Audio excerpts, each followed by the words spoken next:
My name is Dan Adams. I'm a facilitator and I've worked with the city on projects for about 20 years. And Dan, can you talk yeah. into the microphone? Happy to. So Okay. it's up for the webinar. Okay. All right. And so, how do I know if you can hear me? We're good? Okay. So, we're really glad to have everybody come out tonight. This is awesome to have such a good turnout. So thank you for taking time out of your busy lives to come out. It's good to have you here.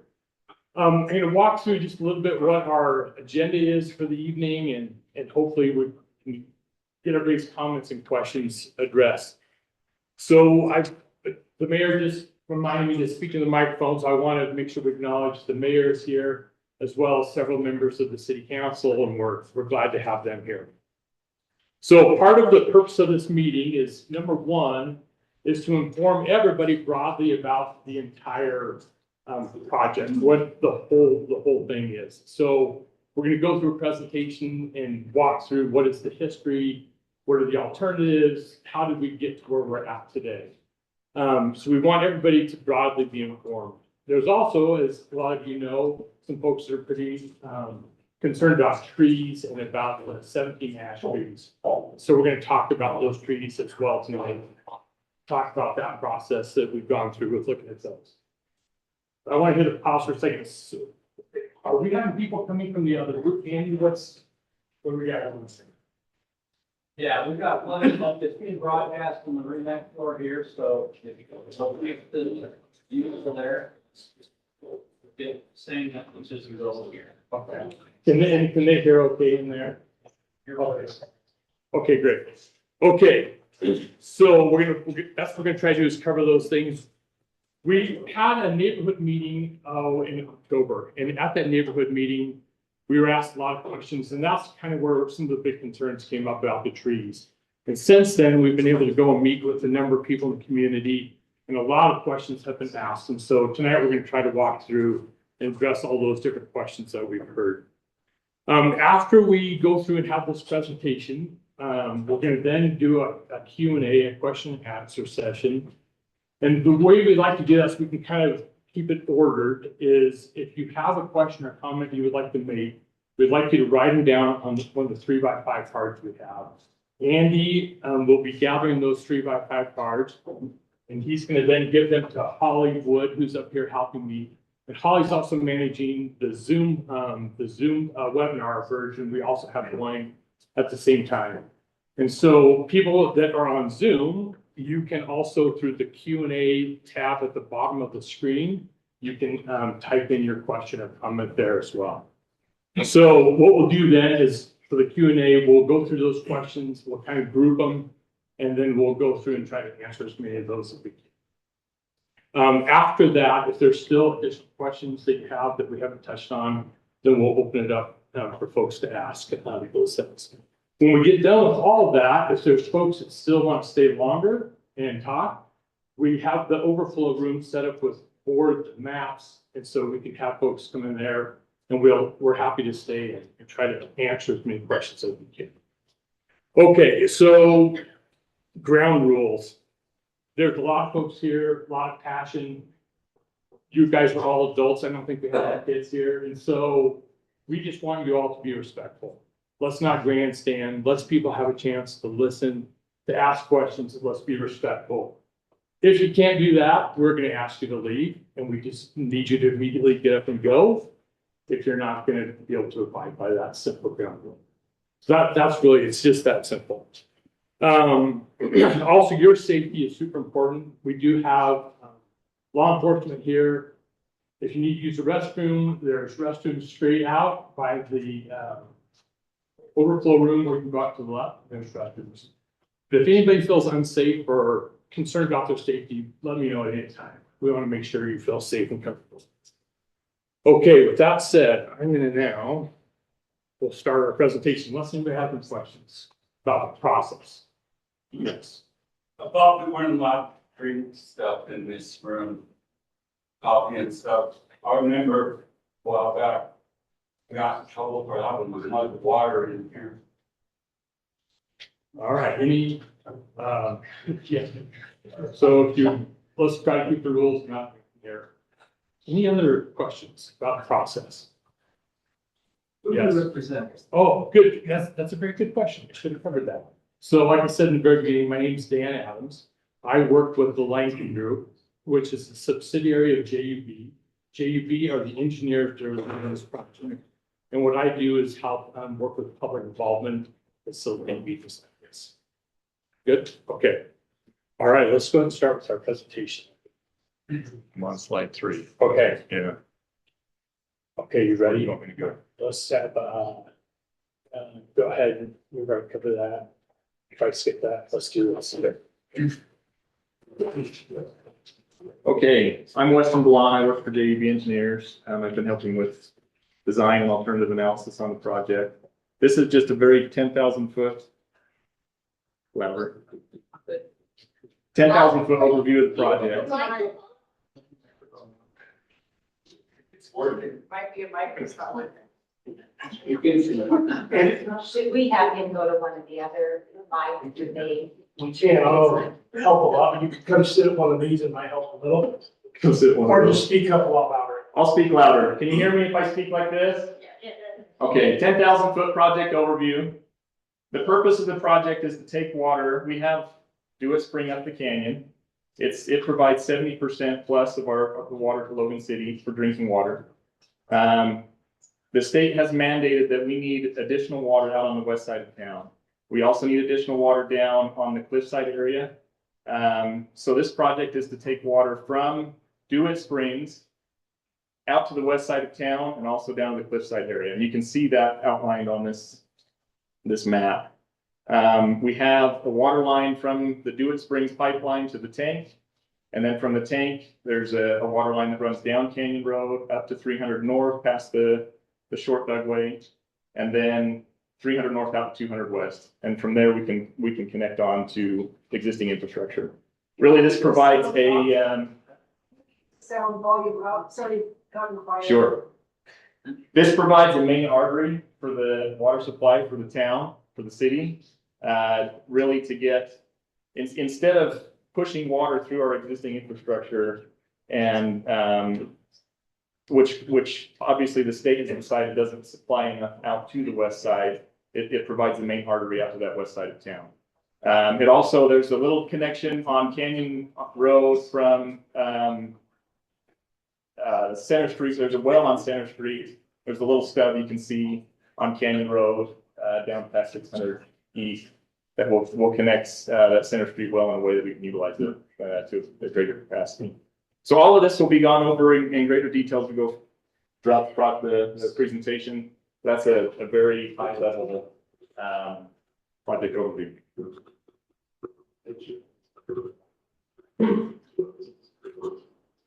Who's next? Is my next? Okay. Go ahead to the next slide. Okay, I just want to cover some of the questions that we've heard. And this part of our goal, like I said in the very beginning, is to make sure we can address as many of these as we can. So one of the first questions we heard was, what is the overall cost?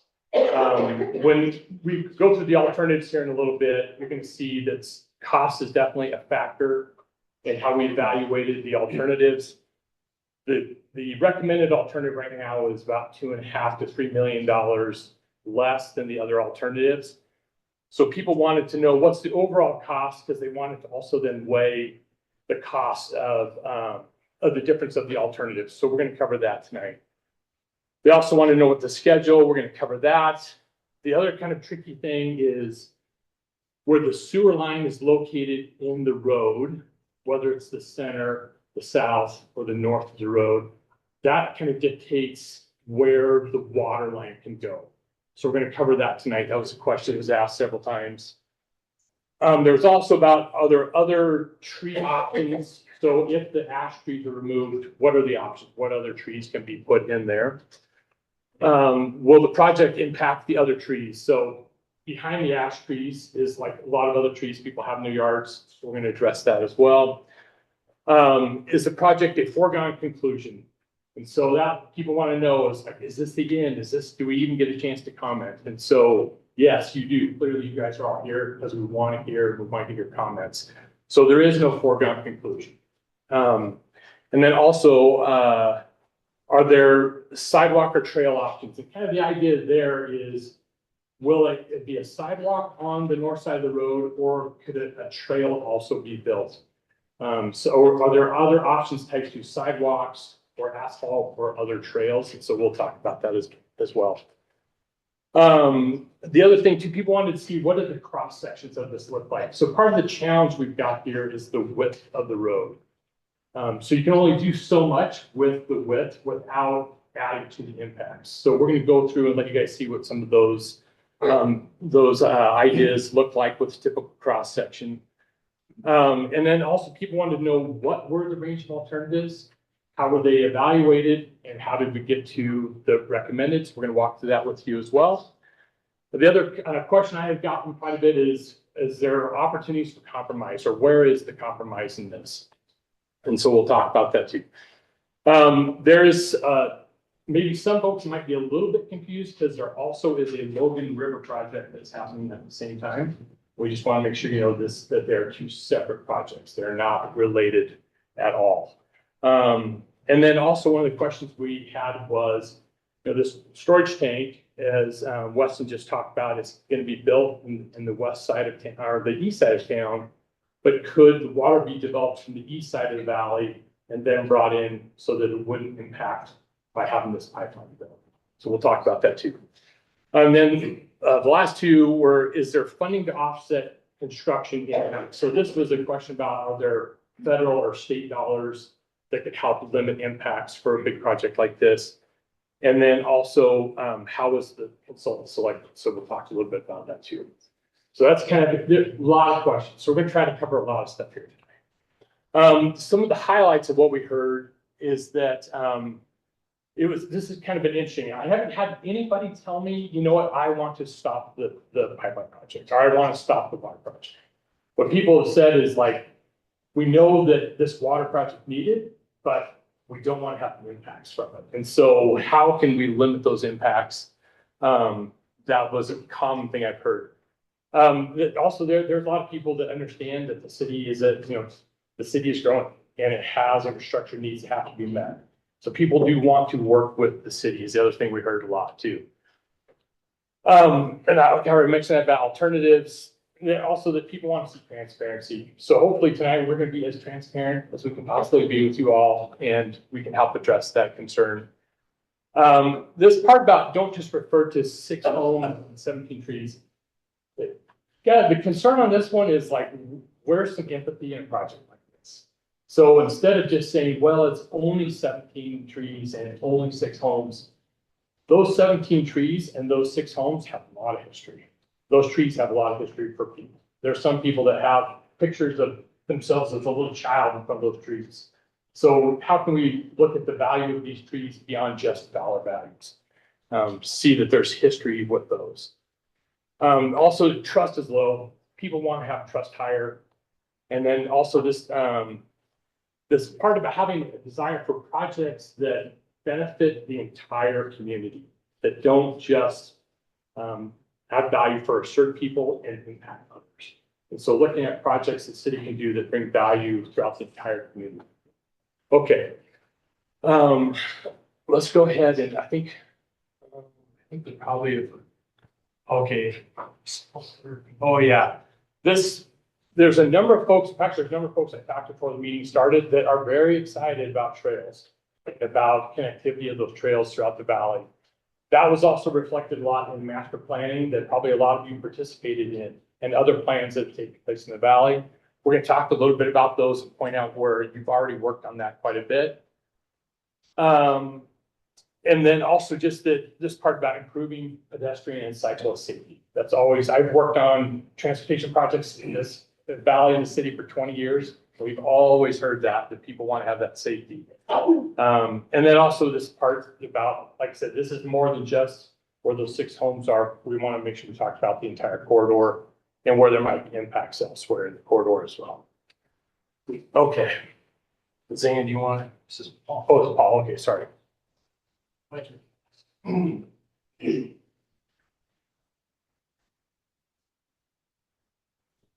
All right, I'll do my best to speak up as well. Our microphones do awesome at picking up for the online. Yes, Engineering firm as well. yes, I'll introduce myself. So online, the overflow sounds great. Unfortunately, in here, we have to yell until our upgrades are done, but we'll keep doing it. My name's Paul Lindhart. I work for Logan City. I'm the Public Works Director here at Logan City. I've been in the position for approximately 8 years and with the city about 18. I enjoy it.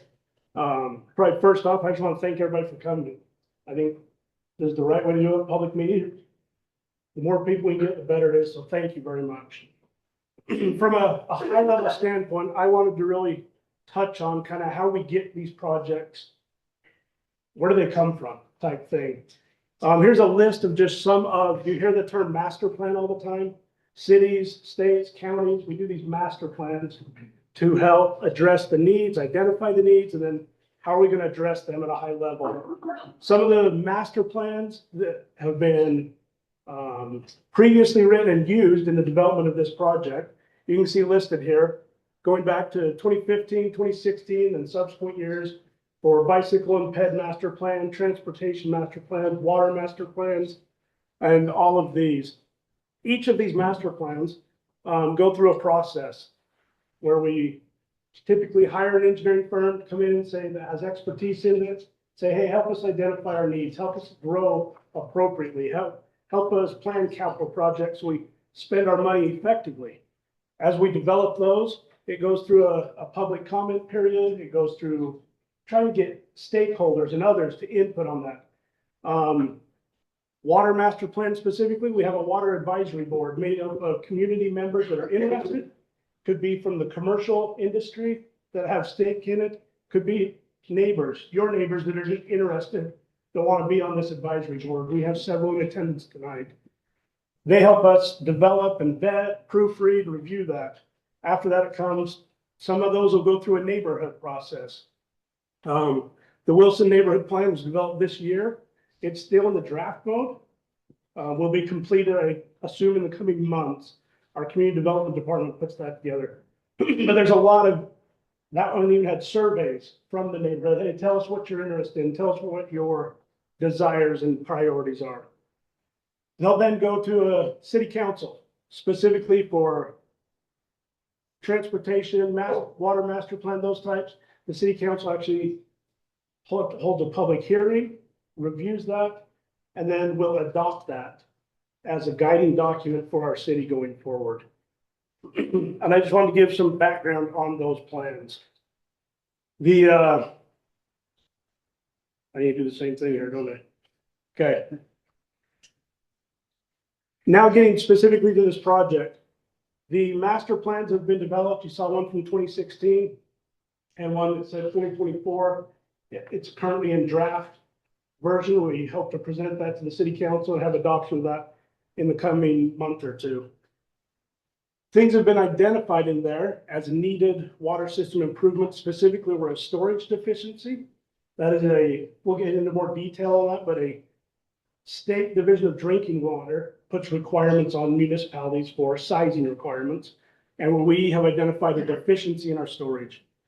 In addition to that, our cliffside booster station, that would be a pump station on our culinary system that supplies water to the cliffside area of town.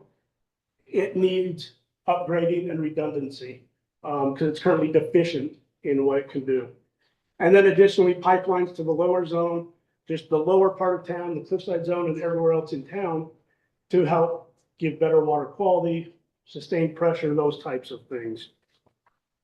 And that is, as we take that and identify those needs, then we as a city will put together and advertise for a request for proposals out to professionals, experts that do this, engineers, and invite different firms and companies to propose on that project. That's what happened on this project. We had 3 different specific proposals that put in.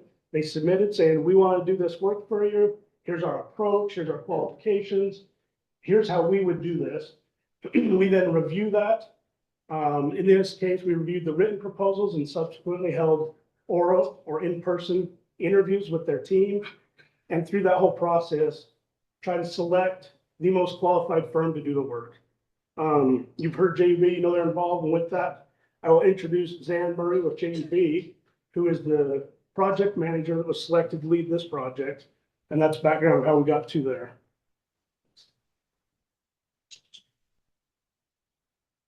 Thanks, Paul. As Paul mentioned, my name is Zan Murray. I'm the project manager for this project.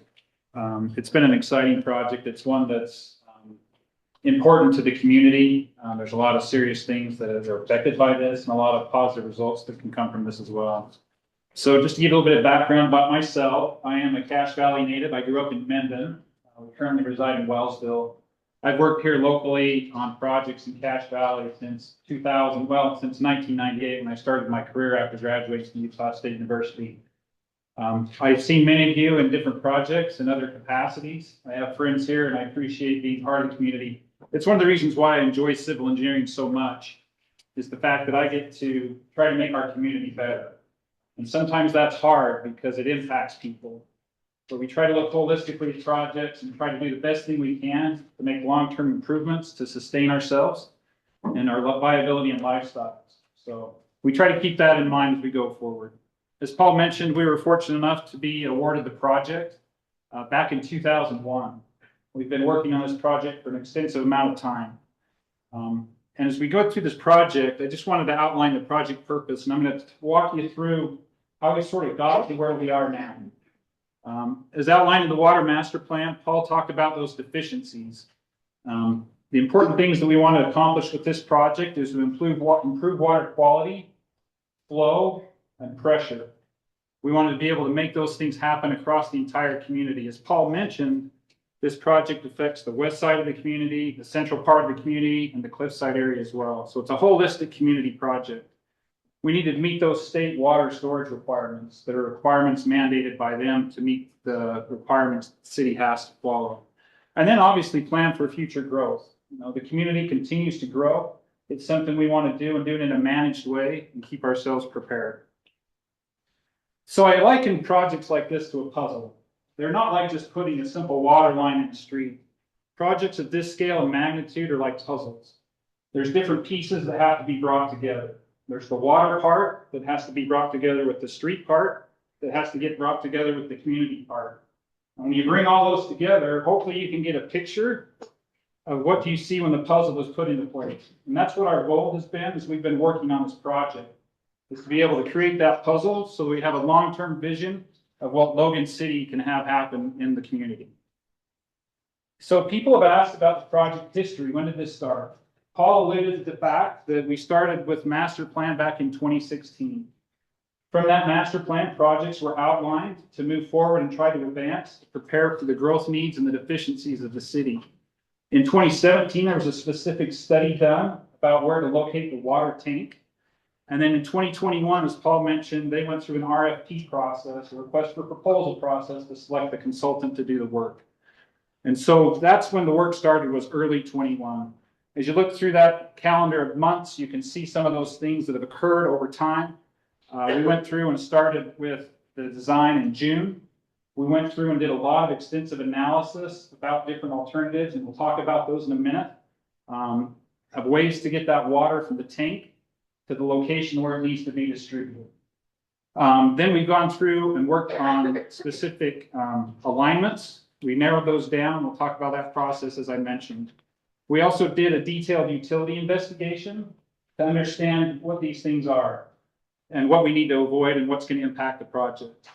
We continued on in 2024 with doing concept designs on the road because we understood that a project of this magnitude is going to disturb a lot of things. But while we're disturbing things, can we put things back better and in a way that can meet the other plans of the city? And to be able to meet that long-term goal of what the city is trying to accomplish from its master planning process. As Paul mentioned, in October, we went ahead and had a little meeting. One thing that's I think is particularly important here is that the city recognized that there was a lot of impacts, and this is an expensive project. And so one of the things that we've done is we've selected a construction manager, general contractor. And what that is as a design team, we bring a contractor in with us to talk about how can this project be constructed in a way that's quick, that's streamlined, and cost effective. And having them at the table with us while we do design and work through the details is really helpful because it allows us to be efficient and be able to get a better product in the long term. It's a very collaborative process where we work together as a team. So let's go ahead and hit the next slide. So we're going to talk about the pipeline analysis criteria. There's so many things that go into these projects. There's so many things that are impacted, as I mentioned, as we put this puzzle together. So we looked at these different criteria and compared them against the different alternative ideas that we put together to see where the alignment could go. The first one is utility conflicts. There's a lot of existing utilities in the street. There are different depths, there are different locations horizontally, and we have to avoid that. This is a very large pipeline for much of it. And so threading that needle, in fact, threading this barrel through these other utilities is difficult. And so we have to analyze what the impacts are because they can be very costly and very disruptive. We have to also look at maintaining separation requirements. Because there are other utilities in the area, and this is a drinking water system, we have to maintain certain separations to be in guidance with the state rules and just to have good safety and quality of water in case something breaks or if something leaks or something of those concerns. So those are state requirements. We looked at neighborhood impacts. Many of you are here to talk about those things tonight, whether that's impacts to your travel during construction, whether that's impacts to the front of your yard after the project is complete, whether that's, ultimately if I'm going to have, be able to go ahead and get drinking water that I need to have. What are the neighborhood impacts? One of the items we looked at is some of the alignments would be very limiting to access to communities for a long period of time for certain neighborhoods. Then we look at easement and property acquisition. Obviously, we don't want to impact people's property. We want to be respectful of that, and if we have to, there's abilities to compensate for that. So we wanted to try to avoid those impacts to people's personal property. We wanted to talk about, as I mentioned, emergency services, accessibility, environmental impacts. Now, there's a lot of ways that this project can affect things environmentally. The project's close to the Logan River. Some of our alternatives looked at crossing the Logan River. That's an environmental impact. There's environmental impacts to trees and vegetation, wildlife, other things like that that exist. We also evaluated natural hazards. What are those conditions that exist in the topography of the land that might impact how the project's able to be constructed? Is that steep slopes, potential slides? Is that high groundwater? What are those hazards that exist that are difficult and could be challenging for this project? Constructability. Can we construct it in a reasonable way? We can build a lot of things and do impossible work, but it costs a lot of money and it takes a ton of time. So we want to balance that out, and you can see how all of these mesh together. And ultimately, there's a component of cost. But all these factors have been weighed in, and we've prepared a matrix of the different alternatives to evaluate and try to create a simple graphic for folks to understand what this process looks like. Now, is this fully documented? And is this every little piece of the process outlined? Well, actually, I call it like a funnel.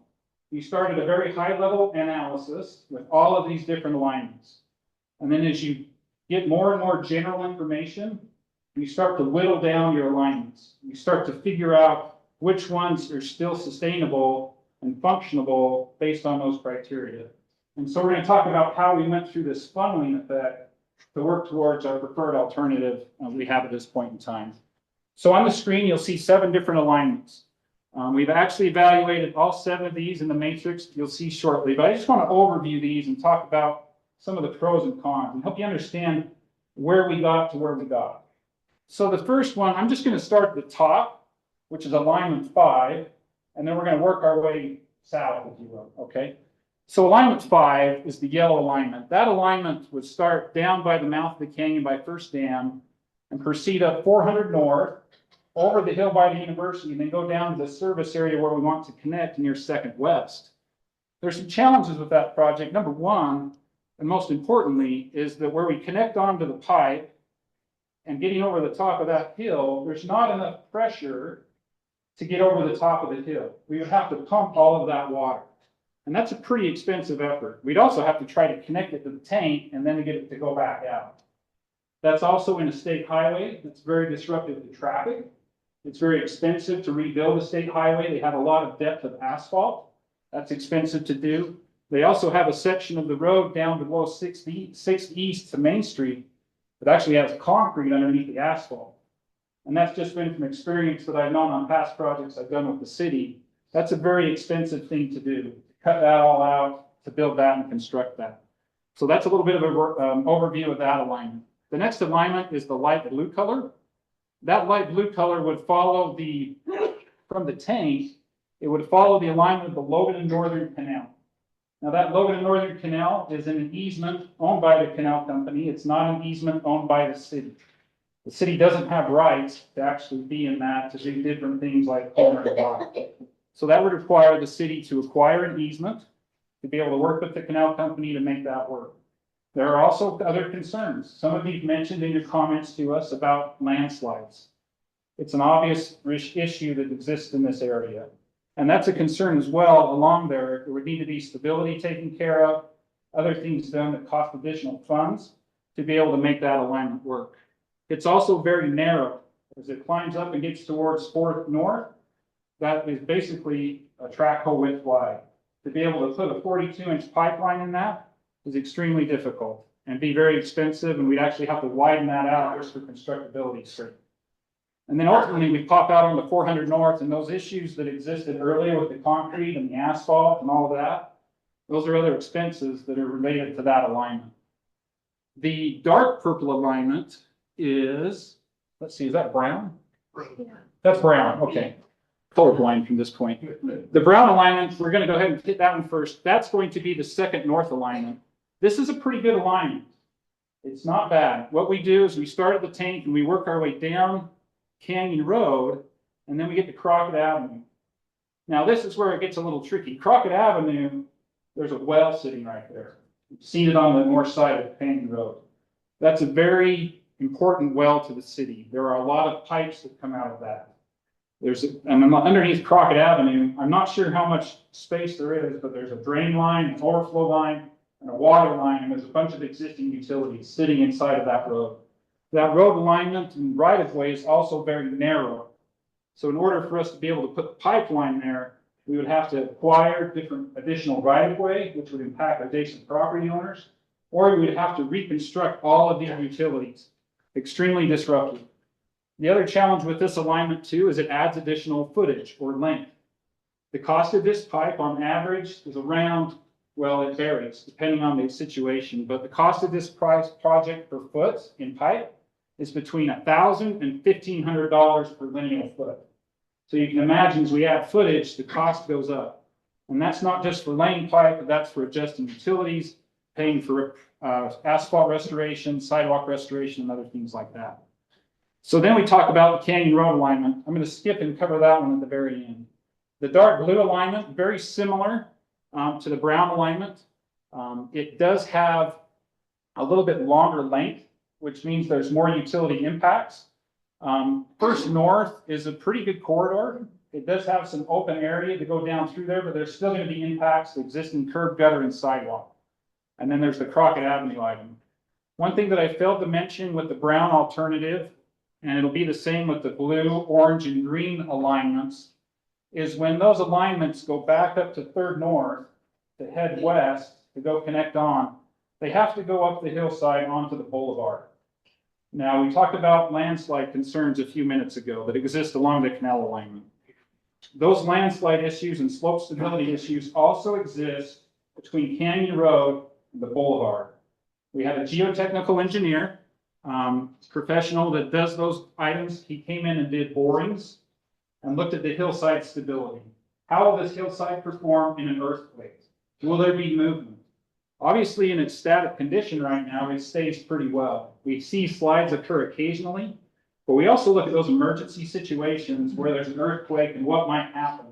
What kind of failure and movement might we see within that slope? Those areas of the brown, blue, orange, and green alignment are concerned. As we did the models and we reviewed that with the geotechnical engineer, they saw slope stability concerns. And so we're very mindful of that. To stabilize that slope and be able to address those things takes extensive amount of work. And so when you cross that hill on that angle like that, that can be concerning.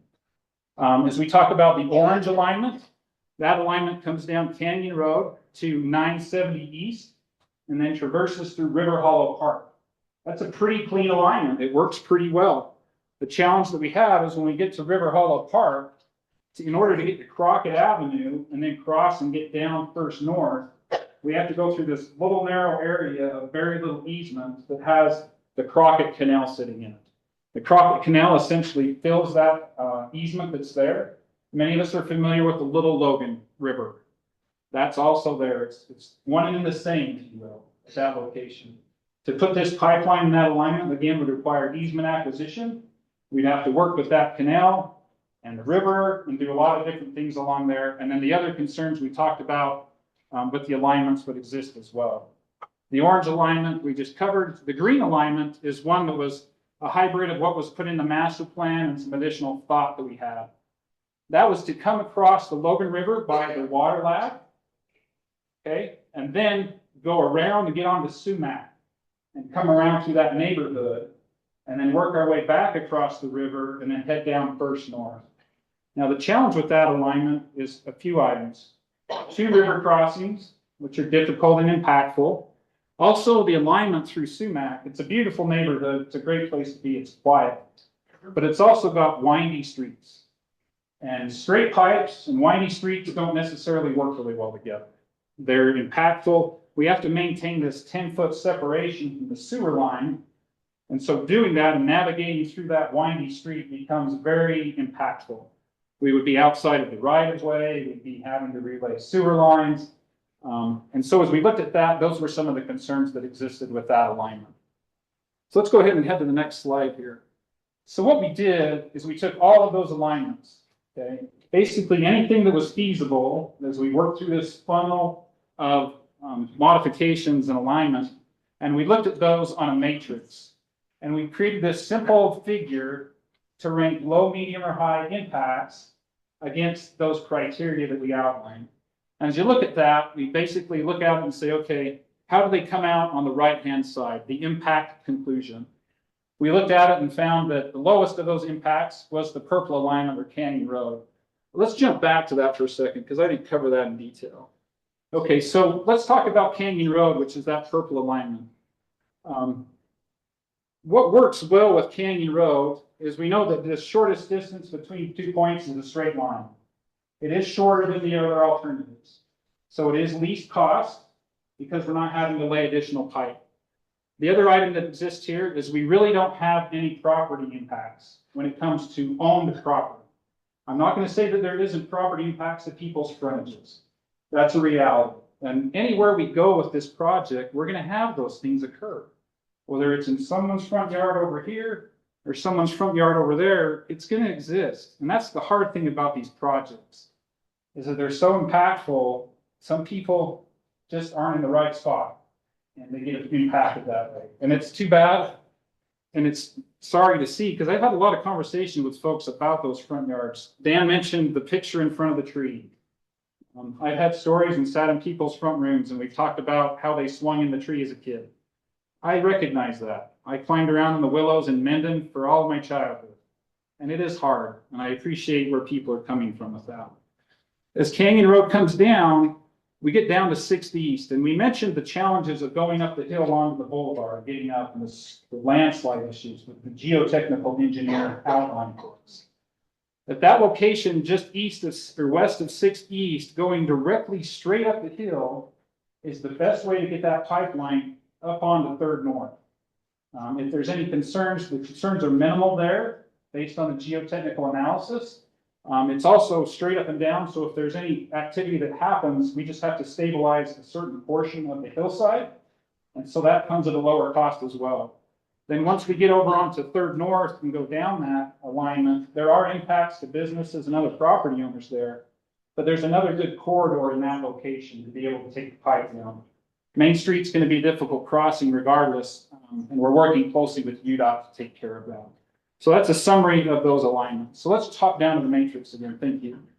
So as you look at that, again, the purple alignment or the Canyon Road alignment does seem to have more green and yellow than the others. And so it's risen to the top of our preferred alternatives. And hopefully that explains the process that we went through as we worked through this funnel and all of these different ideas to come to a conclusion that is impactful to some individuals, but as we look at the overall criteria for the project, it does meet the needs and purposes of the project, it has the least impact overall, and can provide the most benefit to the community. Let's go to the next slide. So there's a lot of questions about what it looks like. What does the street look like in Canyon Road? There's a question about where the sewer line is. So what we're showing here is a typical section of what this street looks like. Now, it's not exact because things move as you go up Canyon Road. But you can see on the right-hand side of this figure, which is the south, there is an existing walk in a lot of the alignment. Adjacent to that is a high voltage power line. You've seen those poles that are there. Pretty extensive to deal with, difficult to relocate, hard to work around, especially hard to work under with a track hose. There's certain requirements you have to stay away from high voltage power lines when you deal with heavy equipment, or you'll arc the system. I had a project a few years back where we arced one. It's a miracle we didn't have the contractor killed. It was in the track hole, but fortunately everything turned out okay. Adjacent to that high voltage power line is an existing irrigation line inside of that park strip. And then occasionally along the way, there's curb and gutter, and then there's the street as we know it. That's all existing improvements that are there in place. Underneath that southbound lane in the middle approximately is the existing water line that services all of those that live on that street. All the fire hydrants, all those services connect to that line. Approximately in the center of the road, and it may move back and forth some, is that existing sewer line. And we have that state requirement to keep that separation. And so what we have to do is as we work at this other water line, we've got to keep that 10-foot separation. So people have asked, why not the south side of the road? Well, hopefully this helps you to understand there's the existing sewer line sitting in the middle. There's already a water line occupying the free space that meets the space requirements on that side of the road. So the north side of the road is where we end up with that alignment. That's why we end up on that northern side. So north is left, It is. south is right. You're correct. And if I explained that wrong, I apologize. So, I yeah. didn't get it. Okay. Well, thanks for the clarification. I appreciate that. So yes, north is on the left. This is looking east. Very good. We take that for granted as engineers sometimes. So you can see that there's existing trees approximately where they are. Just one second. Please. So I know some people are starting to get some questions. So Andy here in the back, wave your hand, Andy. Andy has 3x5 cards. And so if you wave Andy, he can get you a card, write down your question. We don't want you to lose your question. And then when we get to the Q&A here at the end, we'll make sure we get them all. Cool. Thank you. Okay. So now what we're showing here is an opportunity. This is an example of what could be done. It's not anything that's determined. That's really why we want your input today. But this could have bike lanes. We could have curb and gutter. We can have a park strip. We need a certain width of park strip to be able to accommodate future trees. And then is there a sidewalk? Is there a trail? We'll talk more about that too. So I just wanted to give context to where the utilities are under the street. That's really the focus of this slide. Let's go to the next slide. So as we went through and looked at things, Dan mentioned that we had a slide that would talk about the differentials in cost with regard to the project. And this is that very slide. We used the Canyon Road alignment number 6 or the purple as the baseline because it was the lowest cost. And then you can see the delta in cost for the additional alignments or those other alignments that exist. Now, a couple things that aren't evaluated because they take an extensive amount of work to determine is number one, hillside stabilization. That takes a very specific design from the geotechnical engineer to know what system would stabilize the hillside. That is not included in these costs. The other item is property acquisition or easement acquisition. Again, that's an appraised item. We have to have somebody come and appraise and make an estimation of what those costs are. So what you would find is in those situations where the alignment uses public property or might have to get into private property, those costs are going to spread even more, okay? But for the sake of the alignment and the analysis, again, working through the funnel, as we get closer to an alignment that's what we want to do, we do deeper and deeper analysis. And we get more and more precise studies, information, and costs. Okay, we don't evaluate every project to 90%. that's impractical and very expensive. So hopefully that explains how we narrow this down and get to a specific evaluation. Let's go to the next slide. So going back to the slide that Weston shared earlier, that is the process and the evaluation we went through to get to this alignment. And I do want to emphasize just again that not any alignment comes without impacts. Even an alignment through an open field impacts something or someone. Unfortunately, when we're going through the heart of the city, it's going to impact a lot more people in a lot more different ways. And so we're looking at the connection to the canyon on the DeWitt Springs line, up through the golf course to the storage tank, down and across the river to service the cliffside area and take care of those deficiencies that exist there. And then the preferred alignment then comes down Canyon Road, takes that quick route up to Third North over the Dugway, and then in the least area where we see that impact geotechnically, and then down through that corridor, Third North, to connect on the existing system. So that's the preferred and selected alignment. And that's really the process as to how we got there. It's sort of quick and brief, but I tried to keep it simple. There's a lot that's gone into this. There's months of studies and evaluation and work by several different professionals.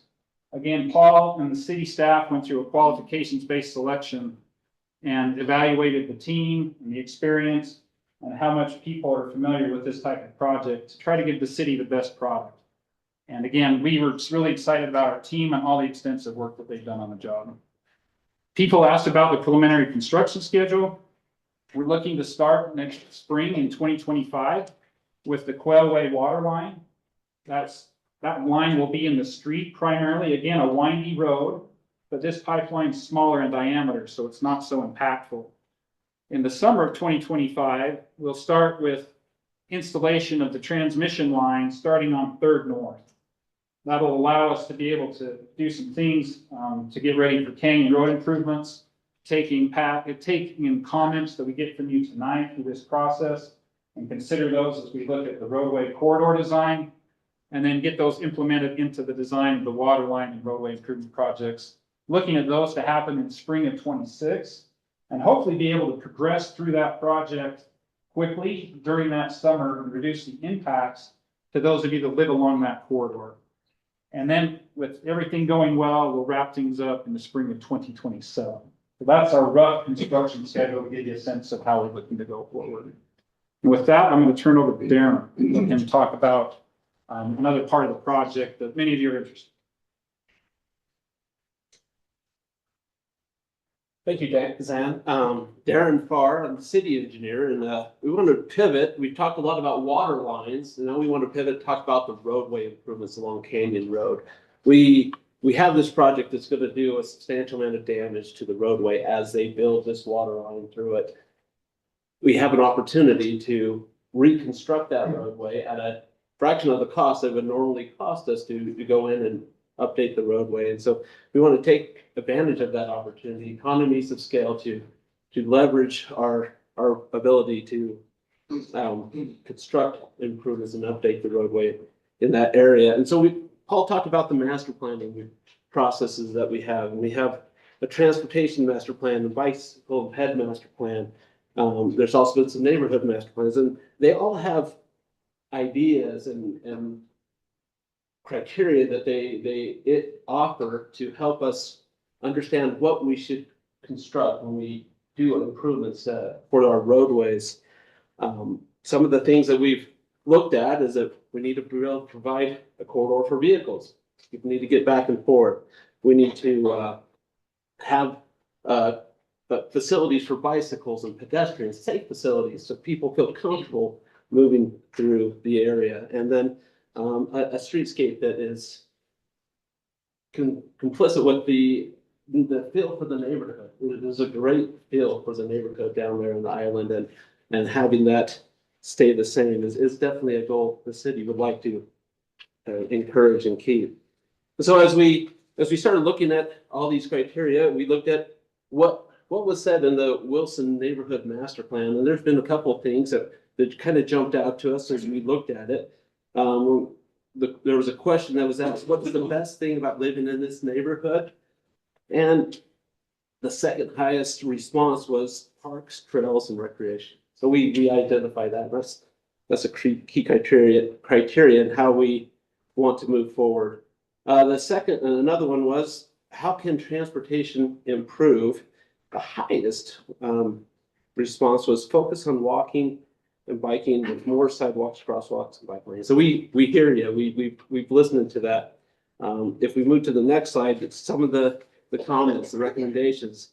Neighborhood street design should favor local safety over commuter speed and volume. Future demolition and street widening projects should be minimized in viable alternative transportation infrastructure.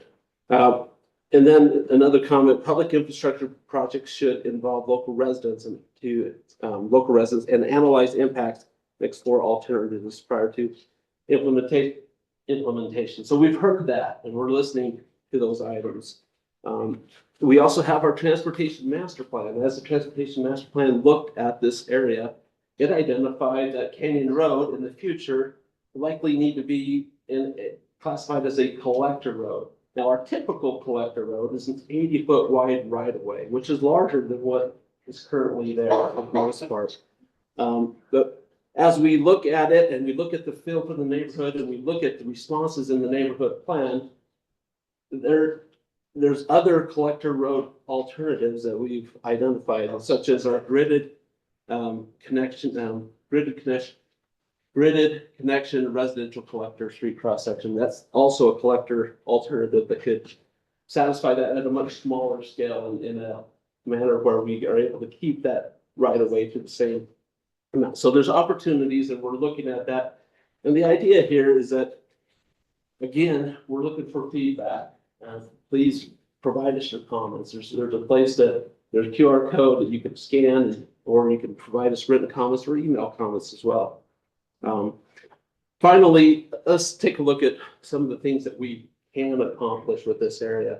We see this as a great opportunity to be able to provide some needed connectivity between some of our great parks and different areas of the city. If you can see in the red dashed line, we're connecting to an existing trail that comes from the First Dam Park area, and that would connect all the way down to the end of the project, and we'd be able to construct that with this project.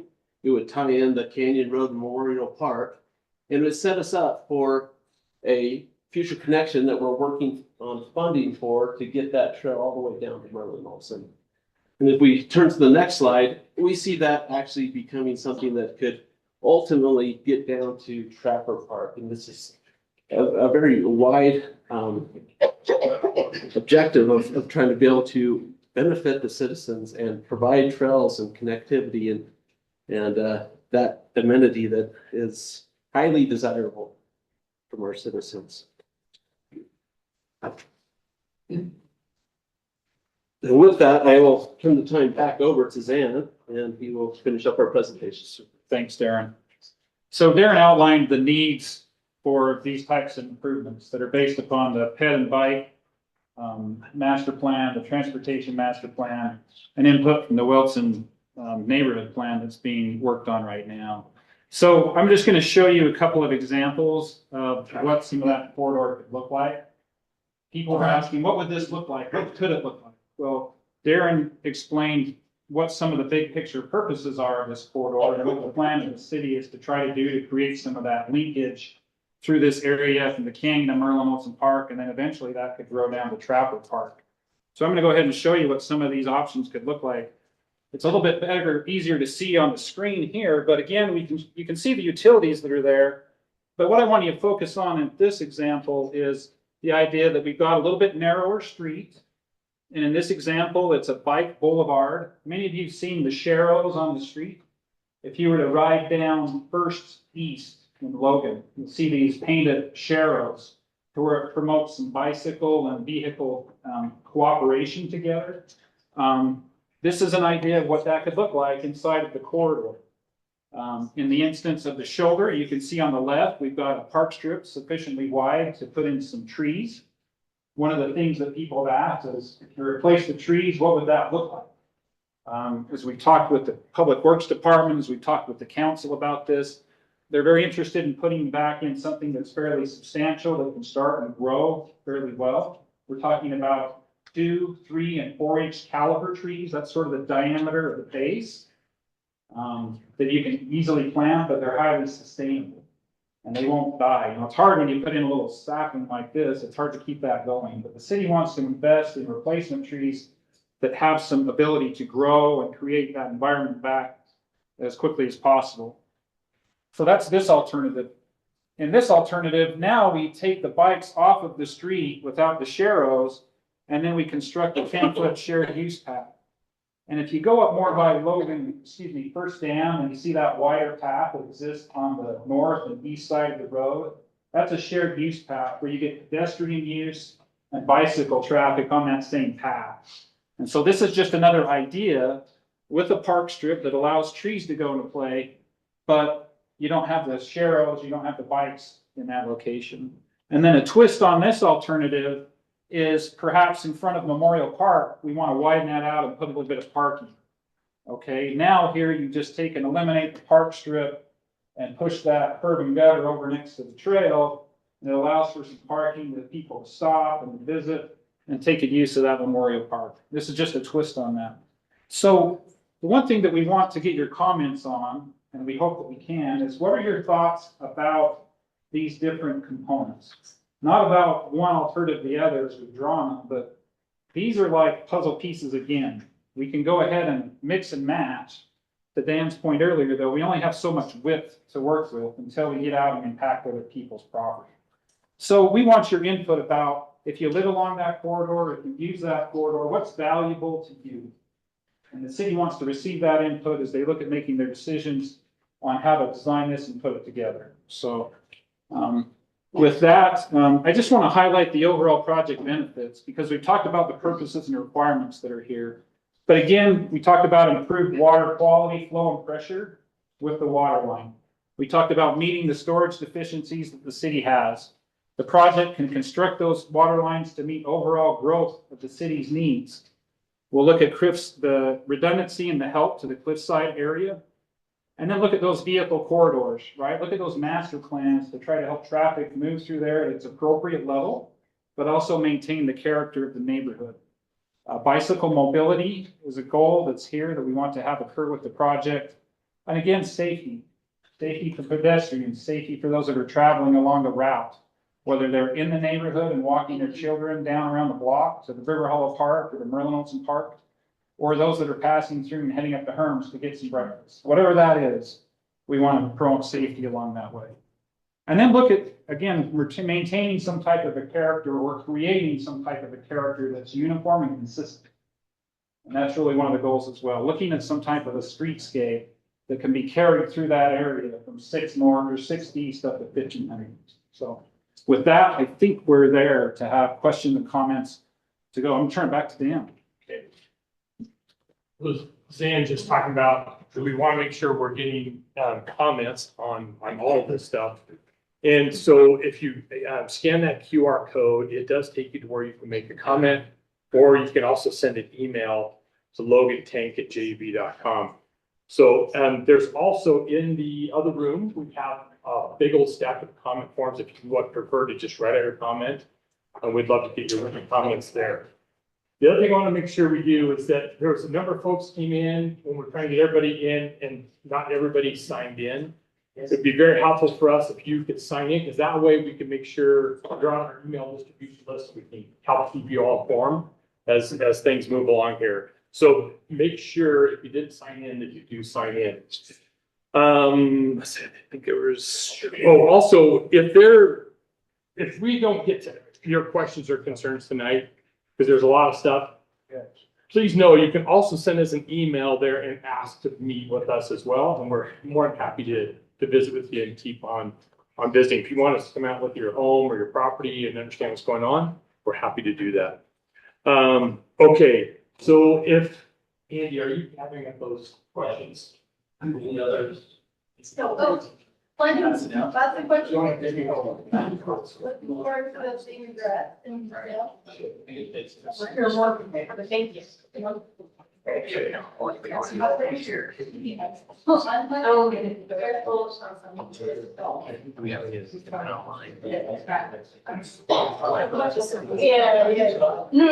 other one, you need access to the flush. No, like that's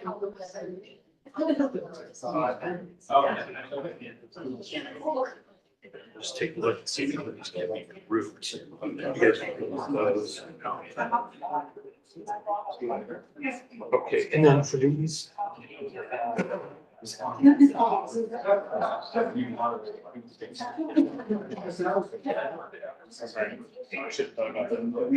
Okay. Let me go ahead and.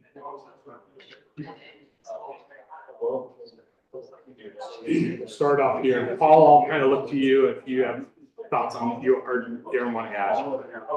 Okay. Okay. What, right here? Yeah. Just remember to speak up, Cole. Okay.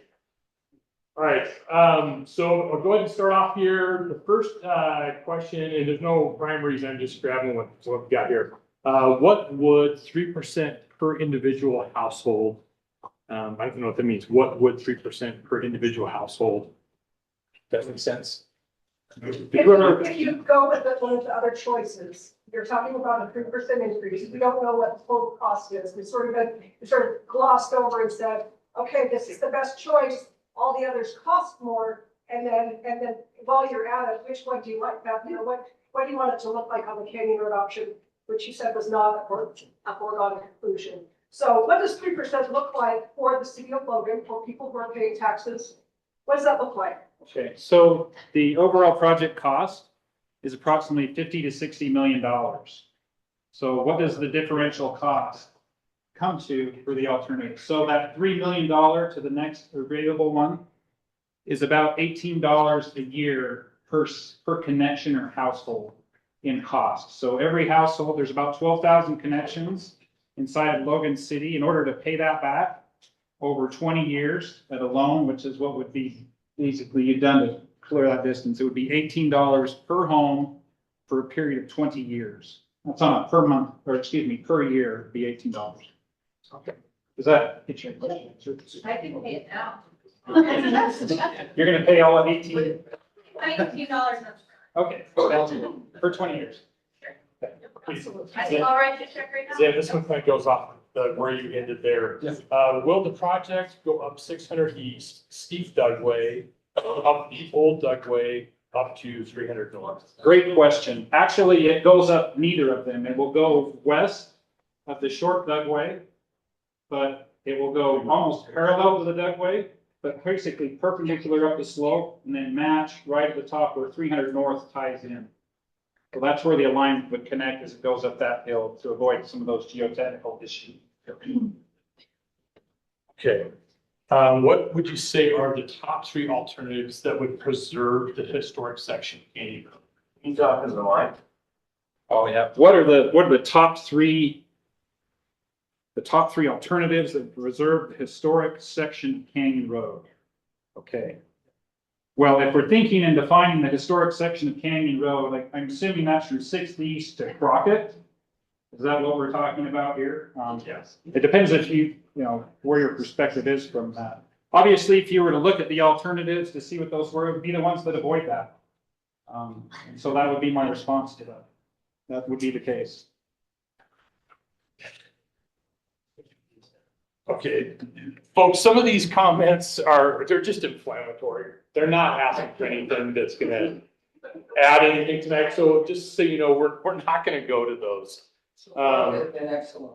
So far, they've been excellent. Yeah, they've been good. These been good. Okay, thank you. How much money would, get over my microphone. How much money would the proposed sidewalk and subsequent hillside stabilization cost?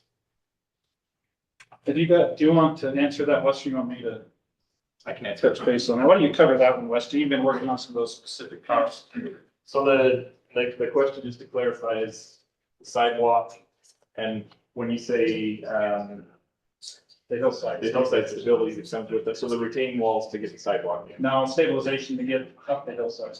Stabilization to get. No. Or is it along the sidewalk? Okay, perfect. Thank you for the clarification. So the sidewalk project is, well, we've got it in my mind lumped together with the entire Canyon Road. Yeah. That's a good question. It's a complicated question, but let me put it in this regard. I understand. So the sidewalk, just to give you a sense of what those past costs, sidewalk at this current point in time, I believe is about $20 per square foot to install. You can actually do the math if you'd like to talk about what that path specifically would cost. There are some properties where you would have to put in small retaining walls so that it wouldn't impact their property. So those retaining walls are varying cost because of the height of those as well. So what would the cost be for this project? So the cost of the roadway reconstruction project from 6th East to 1500 East is in the tune of $6 million to go ahead and do the improvements and reconstruct the roadway. Again, that's an estimate because we don't know exactly what the alternatives are. We're seeking that input to get some items to refine the design. Can I ask a follow-up question on the additional cost of sidewalk on the north side of Canyon Road?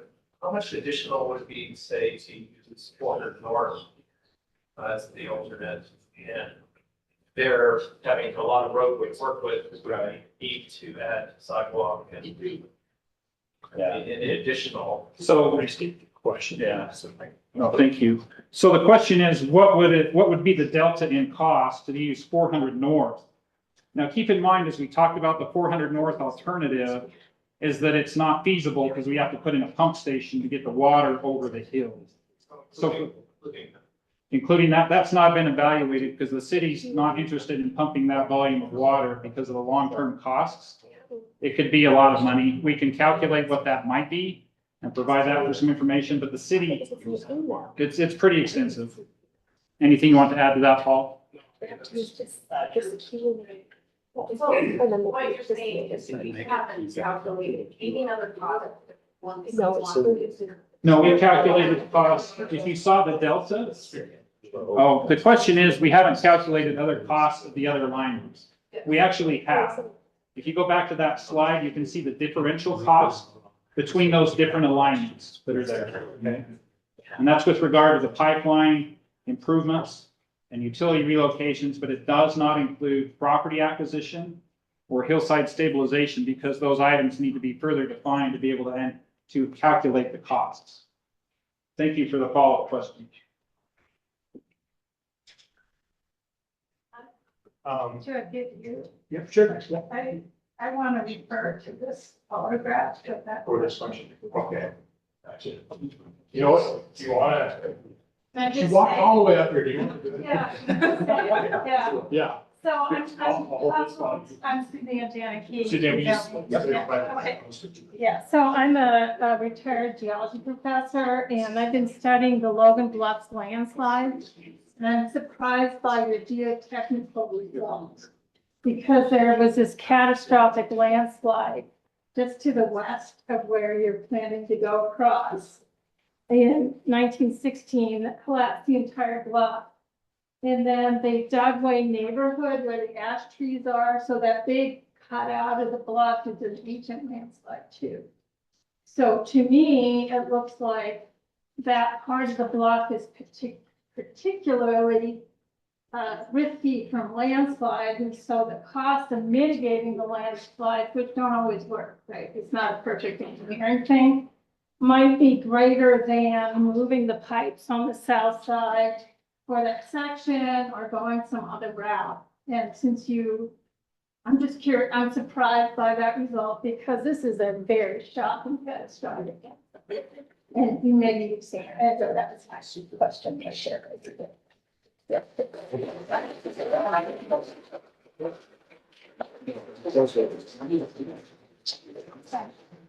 People online and like us message them. Oh. We gotta find a balance. For shoot looks good? Yeah. Okay, No, I'm not. All right, I can go ahead and address or respond back. sure, okay. I'd like to respond back to Suzanne's comment. Suzanne does a ton of research and fact finding, and I appreciate her. Her and I have talked on several different times, whether it's email and in person. What we do know is that we've done geotechnical borings in the area. We've used the professional geotechnical engineers that have qualifications and are familiar with this area to do the study and evaluation. In order to stabilize the hillside and to get up onto the bluff, the best way to do that is directly perpendicular to it because the stabilization would be least cost. The other alternatives that avoid that historic area still have to get up over the bluff to be able to get up through there. And those are longer distances to stabilize the hillside. So by analysis and comparison of those distances of stabilization and the fact that you're going perpendicular to the hill rather than across the hill, the ability if something slides, the pipe may have more chance of being damaged.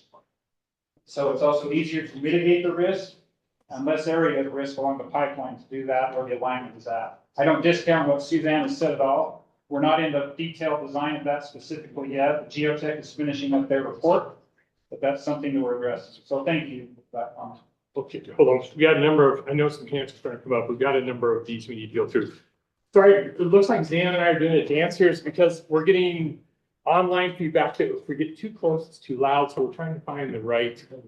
You're good dance partners. Okay, can the new water line be placed along the side of the existing water line on the south side of the sewer line? That makes sense. Yeah. So one of the things we talked about with regard to the constructability aspect of the project is it's a good thought to be able to get that bigger water line on the other side. There's a couple of things that happen. That water line that's existing has a connection and fire hydrants that run from it to the south right-of-way line. When you put in the new water line, that's going to affect every one of those. In addition to that, I shared with you the fact that there's that high voltage power line that's on that right-hand shoulder, on the south shoulder. And the issue and the damage that could occur by arcing with heavy equipment in that area. Again, it puts us in a more risky situation. It becomes a constructability and safety issue to have that water line on that side at this point. So those are two of the reasons why that south side, again, is tight, difficult to take care of. Okay.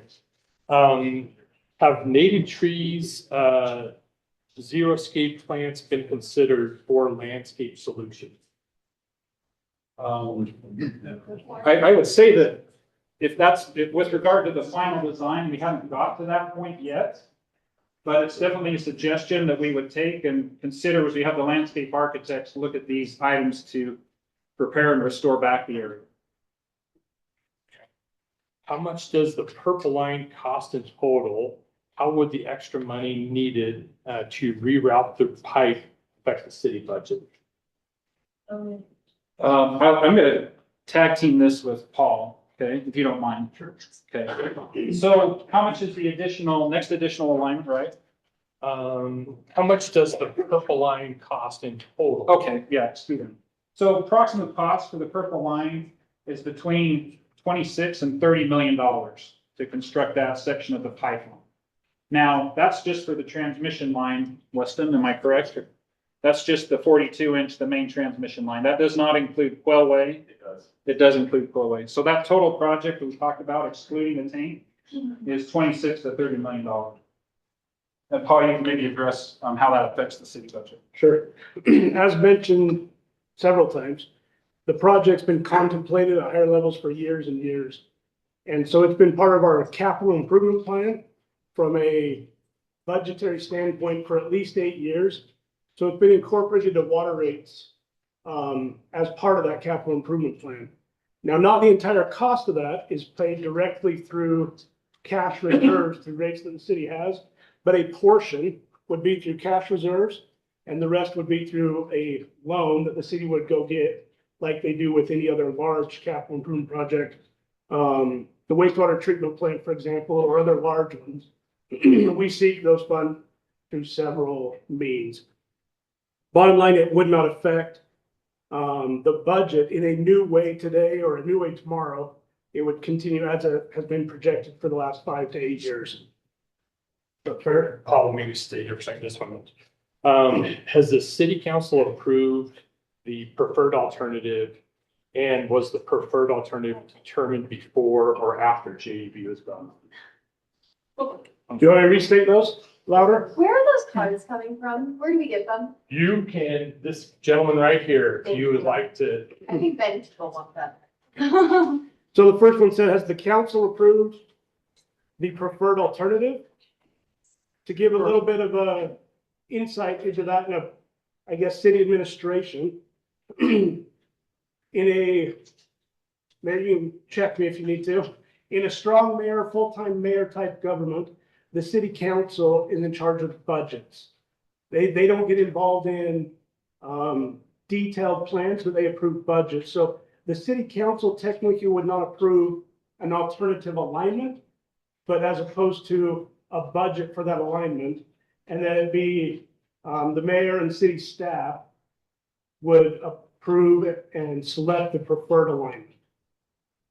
Secondly, $20 million has already been approved. yeah, Has the project been approved? so I mentioned the 5-year capital plan for the last 8 years, the water rates, and a budget for the project. That has been approved, yes. Was the preferred route determined before or after JUB was brought on? In 2021 is when the request for proposals went out to hire an engineering firm for this specific project. As you noticed, there were tank siting studies done and master plans done previously that projected, hey, we think this would be the best line, or this might be. As part of those firms that submitted on the project, they at that time kind of project what they thought might be the best. And then once a firm was brought on, JUB, they got into more detailed analysis to look at it. So the alignment that is preferred today and selected was not selected prior to JUB being hired as the engineering firm. So it's been selected? In answer to the question, was not selected prior to JUB being brought on. We do have our preferred alignment that we are recommending. No, from what you said, I just wondered if Okay. you have selected this route. We have selected our preferred alignment that we And the think money is the best one for the And the project. money's been approved. Yes, the budget to start the project has been approved, correct. But the total budget, well, I guess it's, so you have the partial budget approved, not the total. Yeah, I think that's fair to say. City council. Can you explain that a little bit better? Sure. There's a certain budget that was approved, $20 million in 2018 was approved for this project through the city council and the capital improvement plan. Now, any amount that goes over that 20 million that is not approved would have to go back to council for approval. That clear that up, hopefully? So You want to take a question? it's actually totally confused. So back to the like $3 million amount. Okay, start over. Okay, so back to the $3 million amount, that's sort of the amount of overage if you were to go to a different route. Okay. Can you explain how that fits into what has been budgeted? One of you said it's an extra 15 or 20 years of payment. And I'm having a hard time getting in my head, let's say this project is $50 million. We add 3 million onto it, that's a lot of money, right, for anybody. Sure. But spread across all of us, and having a harder time understanding how that expands this another 20 years out. Could you just help us understand that? Sure, and I don't blame you for not keeping it Thanks all for not straight. blaming me. There's a lot going on. As I mentioned, $20 million has been approved to start the project from cash reserve that C contemplates for the project. I'm gonna use round numbers, just guesstimating here for examples. If the project was $50 million, an additional 30 million would be needed. Right, sure. So if that 30 million had 5 million that was available in cash reserves, we would be going for a $25 million, looking for a $25 million loan. That loan, whether it's 20 million or 30 million, would likely have a 20-year payment that would influence that. So if that loan is increased by whatever percentage, then that would be the 3% that would increase the dollar amount being paid back for that loan. Does that help with that? It does. So Okay. have you done the projections about how much, let's say it stays at the $50 million amount? Have you done the projections of what that 20-year per taxpayer would be? If it was just say for 50 million, so let's use your round numbers. We finished 20 million. We have to get 30 more. And you've said an extra 3 would be $18 a month or a year, $18 a year. That's what you said. So what are we looking at for that 30 million? So the per taxpayer. So the current estimate of the project, we would not anticipate increasing rates to pay what the project is currently anticipated to be because it was incorporated into rates years ago. Okay, thank you. All right, Zane, this one's for you. Have you considered leaving out the sidewalk to allow space? I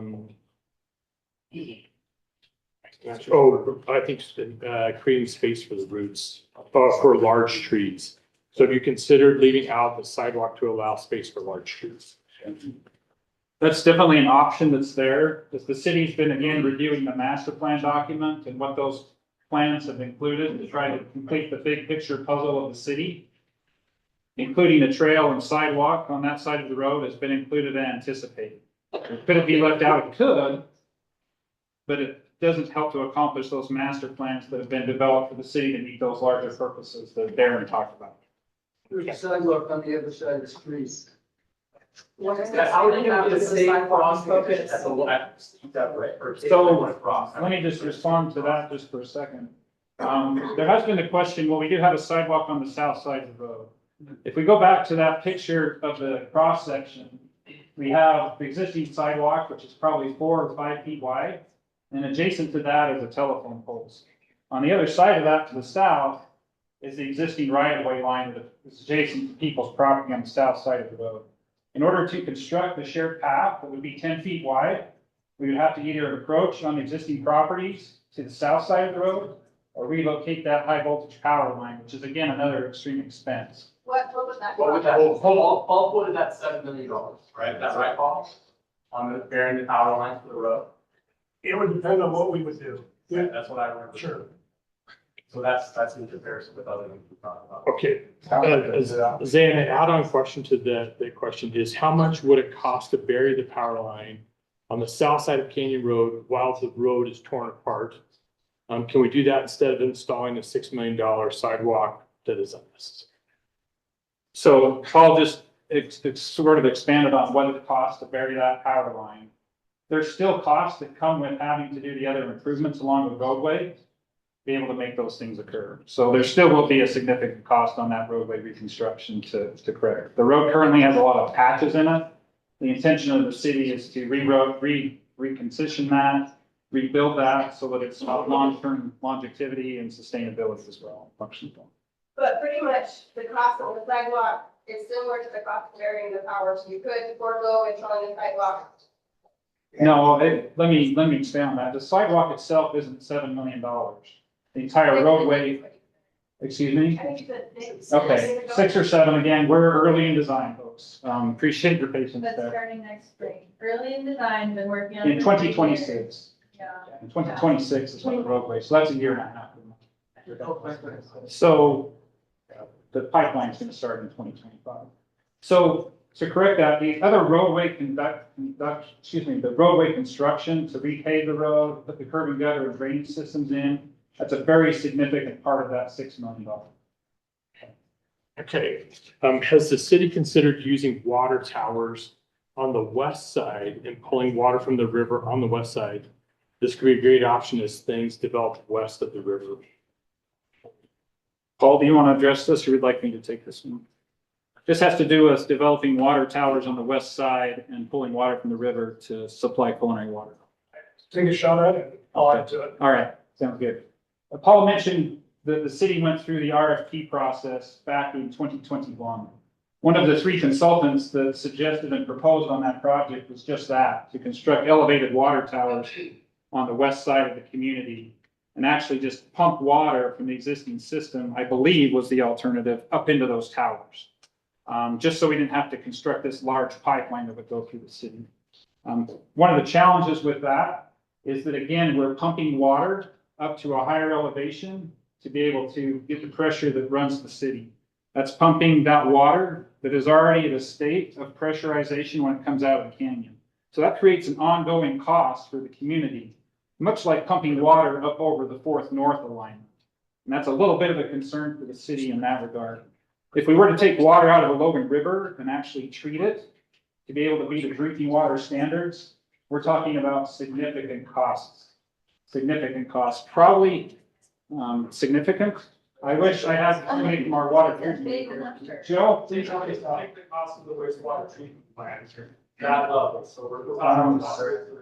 hundreds of millions of dollars to treat that needed water out of the Logan River. That's what we would look at the difference, because the drinking water, the water from the treatment plant isn't treated to the quality of drinking by any means. Yeah, we don't have to treat the water coming out of the springs, it's already at a high quality, we just add one. So we don't have to do that treatment cost without all of that. So just for those that are in the other room or online, Joe just shared that we don't have to treat the water that comes out of the canyon from DeWitt Springs. That's already at a high quality, which is really great because we can use it for its highest and best use. Okay, we're gonna go through 4 more questions here, and then we'll open up.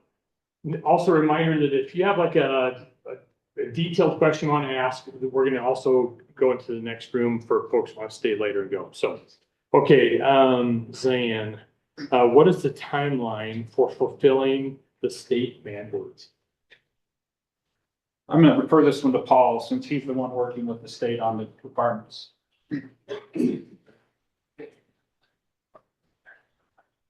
So okay, if I stand over here, I think I'm same distance. I'm gonna look at Joe as I answer this question. Joe Cox is the water division manager for Logan City.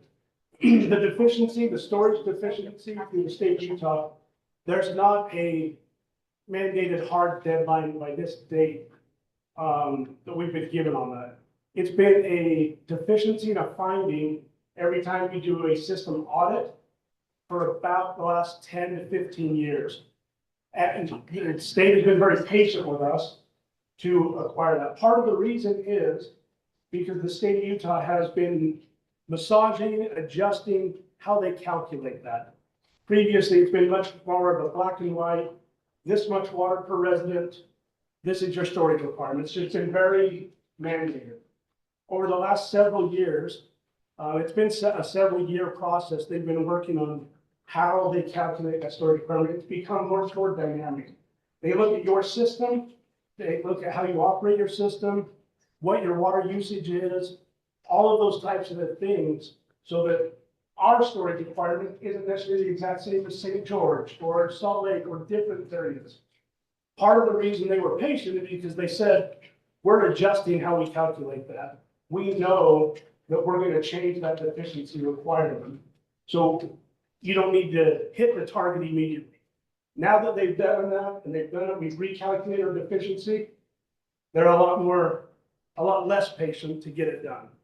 Was that fair? And they want it done as quickly as possible because every year and every 3 years we do these audits and these system surveys, and it's a large finding for us saying that needs to be corrected as quickly as possible. As long as we show in a master plan, here's our plan to correct it, here's what we're doing, and here's when we'll have it done. They work with you on that time frame, and we've been showing our plan and time frame to get it done, and to push it out farther and farther would not be nearly as acceptable. Did I cover that fair, Joe?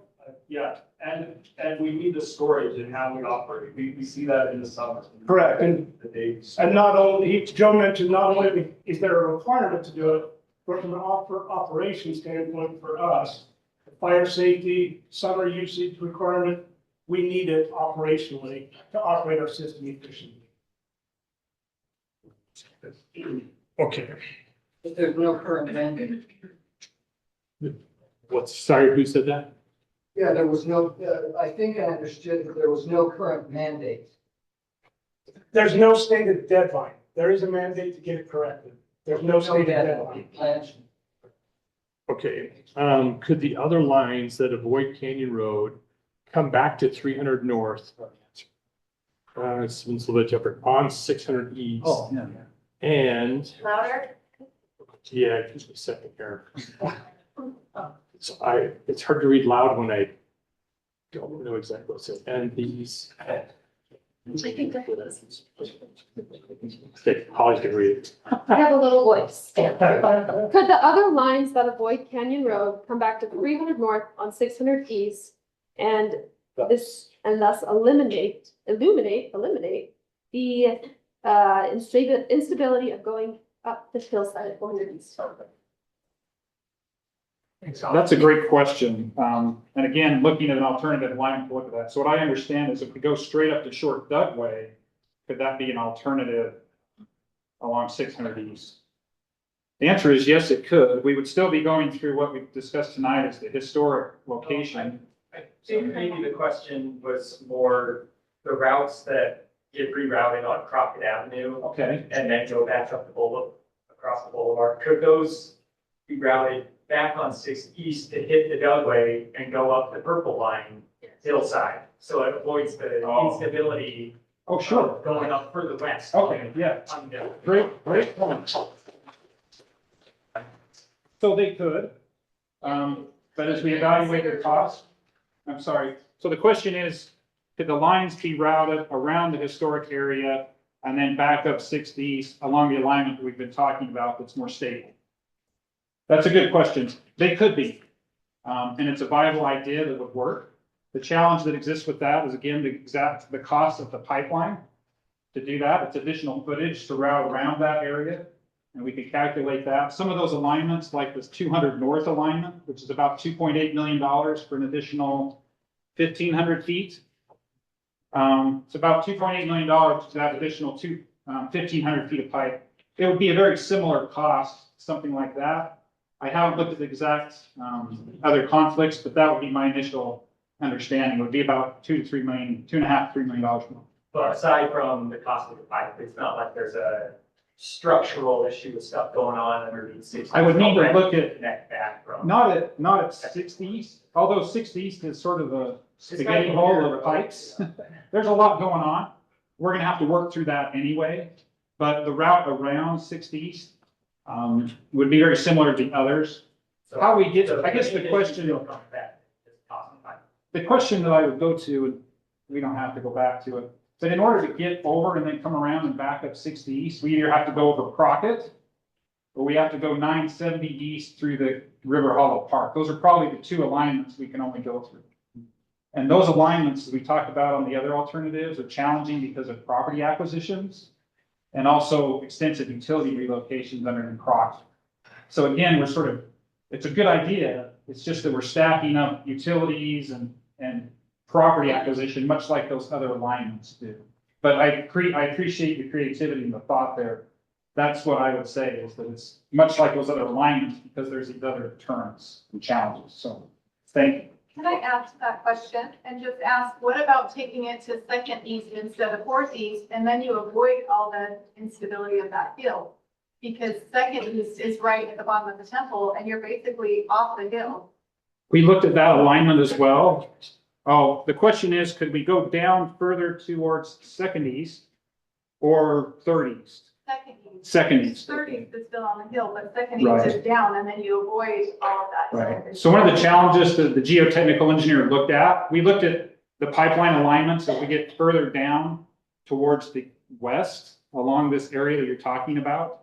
And those areas start to have instability from a larger scale in Canyon Road. And some of those items are issues as well. The other challenge that we looked at 2nd East, gotta get my roads correct. 2nd East, Basically, it's where Center Street would come out. Canyon Road Yeah. meets Center Street and goes Right. on 2nd East. Yep. It's right there. that's one that I'll take a little further investigation on that one and see where that's at. I know that there's been challenges with some of those areas, but we appreciate the idea. We'll look at that one as well. Okay, so we've got just these 3 more and then we'll go to the audience. So Canyon Road has had issues with flash flooding concerns in the past. I think we've, with the current purple pipe alignment, adding additional water flow through the area as well as removing existing vegetation, would it create a bigger flood risk for residents in the Canyon Road? So basically, if the existing vegetation was removed. Absolutely. Right. Absolutely. So obviously when you affect the hillside and do excavation and do work on that and remove vegetation, it can affect the runoff and how that affects and changes things. Our landscape architects that are part of our team will be looking at that runoff, controlling that runoff and doing different erosion control techniques so that hillside can be reestablished and taken care of to mitigate flood concerns in that regard. So sort of a specific design item. improve the storm drain as well. Yeah, definitely improve the storm drain as the roadway is reconstructed with that improvement we're talking along with the curb and gutter along the corridor. So we don't have to dance on the sand. Okay. I do want to go back to the second east alternative alignment. The trick with that too, it sort of comes back to the idea of how do we get over to second north or to first north? And we, you know, to get down that alignment and head further to the west. We still have that struggle of getting through Crockett Avenue, through River Hollow Park, through Crockett Canal. So again, those are challenges that while that lower end could be better down there, second east is a pretty busy area with utilities already, but the challenge exists because you're trying to get around that area of concern is that we still have to go through those challenging spots as we showed in those other alignments that are there. And thank you, we've got there. You can see where the brown and the blue and the orange go. We talked about those specifics and those are outlined in the report a little bit more if you want to review those. So just to get a little more clarification as I thought about it. What is going to change about Canyon Road to make it a corridor street? When I talk about a corridor, I don't want you to think that it's a 5-lane highway. I'm just thinking of a consistent streetscape that has a theme and a look and sort of unites that area so it's consistent. Right now, it's sort of buried, which is great. But is there a corridor there to be able to create something that's got some alignment uniformity to it? Again, please comment on that with regard to you that are citizens in the area and what you'd like to see. You know, see what that might look like. Did you say concerns about flash flooding or actual flash flooding? Because we've lived there for 7 years and never seen a flash flood. We don't have flooding in front of our homes. The trees. So you have, I know somebody expressed that there is flash flooding, but you're saying you haven't seen flash flooding. No, and the trees naturally mitigate flood risk, and you are proposing that we remove the natural forces in place that stop flooding from happening. Let's go. Okay, so we're gonna go through this. Good point, I appreciate it. Is there a possibility to reassess a newer evaluation of options that blend the best of both alignments 6 and 7? Brown and purple. Brown, purple, okay, all right. That go down Canyon Road and the one that uses 200 North. Again, is there an ability to do that? We can, just looking at where that goes. It's more like, is the council even willing to open up that opportunity for newer assessments now that you know what the citizens want? Right. Just to keep the truth. So again, to do that is a cost item. Because we have to, again, put more pipe in and we're routing in different ways. So again, it's probably to the tune of that $2.5 to $3 million delta to do that alignment. And So, is anybody in here not willing to pay $18 a year? Okay, right now, you can pay that up front and then you have the cash to go. okay, good question. All right, so we're gonna keep going. If you're willing to pay $18. Hey, let's hold on. Okay, so basically these are both was criteria that was to evaluating evenly weighted. That was an equal fair weighting. That's the criteria for the alternatives. And how you came up with Yeah, that? how you came up. Okay, so the question about the criteria is how we weighted those and how we came up with those. Okay. It was we wanted to keep the evaluation simple for the presentation points that are there. But those criteria were essentially looked at high, medium, low, qualitatively, not quantitatively, to determine what the selected outcome would be. So cost wasn't weighted more than others. It's just that we looked at different things holistically in a qualitative way to see where that would go. Cost is a very much quantitative item we can calculate, but it's hard to calculate other things that are on that list. What's the value of emergency service? What's the value of disruption to people along the corridor? You know, what's the value of impact to this person's front yard versus someone else's front yard? You know, it's hard because we're talking about going to first north or second north, which preserves that area of trees, but that's impacting somebody else's front yard too. So there's a lot of considerations here as we think about our neighbors and the neighborhood. And just sharing, other people have different perspectives. So keeping that in mind is something that is important.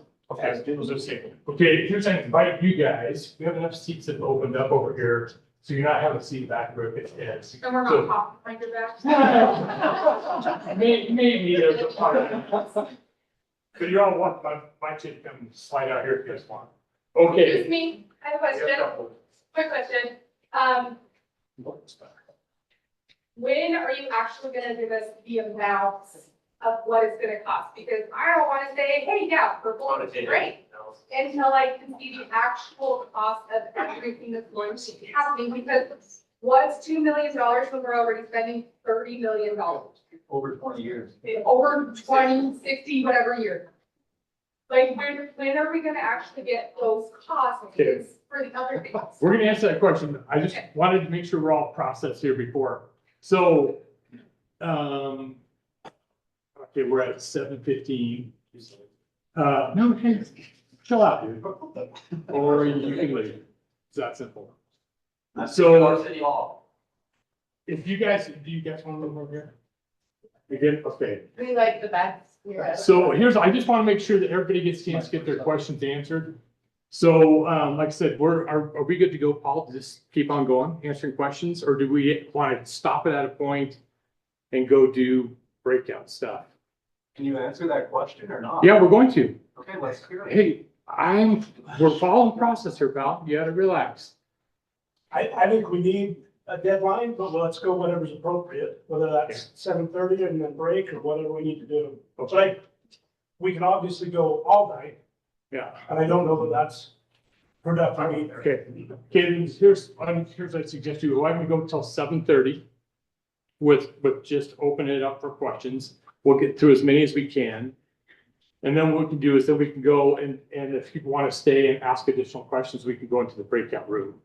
And then if you have questions beyond that, like I say, we're more than happy to visit with folks and keep on visiting, after tonight. So that's not gonna be a problem. So does that sound good with everybody? Are we all good with that? We'll go till 7:30 and then we'll switch over to the other room. Okay? All right, so I've got a couple hands up here. Bill, right?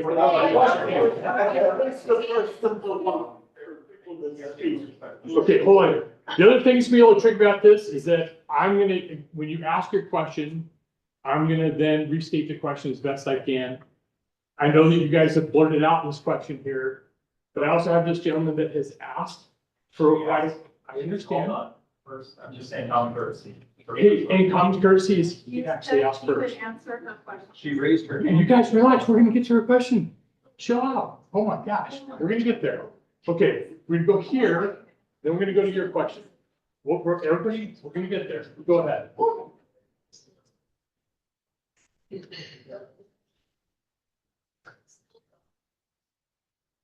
Can everybody hear me? Okay, originally, I was gonna wear this. So I find this really funny. Now, here's my comments, because this is not funny, people. The trees are not native. Yes, they're wonderful trees that have branches that fall in the street all the time. They're not native. If at the Quincy College of Natural Resources, I tried to make the argument that those trees were native, I'd get my butt kicked out of the class. Which doesn't. I like trees up on campus. I fought for weeks because they were going to cut down a tree that Bob Hope planted. So I don't hate trees. I hear all kinds of people. $18, the real cost is probably $1,800 a year. Write the check right now, give it to the mayor for 20 years. I've worked on these projects before. We're also kind of getting to the public hearing, and we said Okay. there wasn't that. So Okay. let's go back to the written questions. Well, which you said people- I can speak. You know what? This isn't the public hearing right now. So if you want to write down a question, Can you let me and speak? we'll put it in. I'm not gonna let you pull it back. I tried to call your office 4 times today. You hung up on me. No, you never. Yes, I did. Okay, hold, You wanna see my farm, somebody got the money, That was our problem. okay? I needed you to ask a question. I didn't give you permission to So, give a speech. Okay? here's Hey, the question. Okay. Are you guys all willing to pay the real cost of the more expensive changes? Okay, Bill, we're gonna go through the written And questions. if you are, write it now or pass the hat now. okay. Yes. Right. Okay. Well, let's go Thanks. back to our process with the written questions. The process has been complete. You didn't even get the microphone working. That's incompetence by your staff in your office. Okay, I said we'd go to the questions asked here in the back. So would you go ahead and restate your question? Yeah, I was just wondering when the things are gonna be evaluated and we will actually get the actual cost of things instead of, I'm guessing this much. So we talked about the funnel of alignment, all alternative selections, correct? The same thing happens with cost. So you can't evaluate every specific alternative to understand what the exact cost is because you can't develop the plans and the specifications to bid that out in every alternative. It would cost much, much more. So we won't know the actual cost until the project is bid and we actually have a contract with the contractor. Now, that being said, again, we start high level, we have a rough order of magnitude cost, and as we work our way down, those costs become more and more precise. So that's why we look at the evaluation, you can understand that we're like $2 to $2.5 to $3 million. Again, that's the order of magnitude that we're at this stage of design. But you never understand the complete cost until you actually have a bid from the contractor and a contract in place. That's the answer to that question. Okay, I know there's multiple hands related to that question. You guys had a lot of thoughts on that. Are there other related questions about cost? Okay, so right here, gentlemen, then we'll go over here. Go ahead. I've just got a question about the need for the project. And a big outcome of this. I said, is there any more questions about cost? Is your question about cost? It is about cost. Okay. And the big outcome of this is going to be that we're going to be fueling a bunch more unsustainable development on the west side of Pueblo. We're just losing the trees. We're probably losing thousands of acres of open land out there. A lot more high energy, low density, traffic causing development. This is development that most people don't want to see here. So my question is, how about we bring the cost of this to zero and start looking at conservation? There's so much we can be doing with conservation.